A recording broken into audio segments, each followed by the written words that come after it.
ಬಂಗಾರ ಹೊಲದಾಗ ಮೈ ಮುರಿದು ನಾ ದುಡಿದು ಸಂಸಾರ ನಡೆಸಲೇನ ಆಳಾಗಿ ದುಡಿಯೋಣ ರಸಾಗಿ ಉಣ್ಣೋನ್ ಆಳಾಗಿ ದುಡಿಯೋಣ ರಸಾಗಿ ಉಣ್ಣೋನ್ ಹೆಮ್ಮೆಯಿಂದ ಬಾಳೋಣ ನನನಲ್ಲೇ ಹೆಮ್ಮೆಯಿಂದ ಬಾಳೋಣ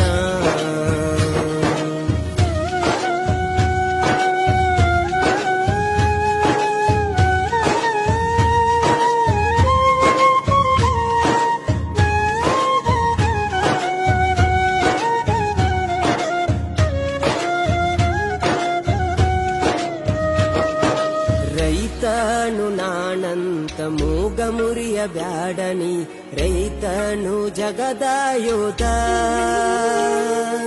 ಒಕ್ಕಲಿಗ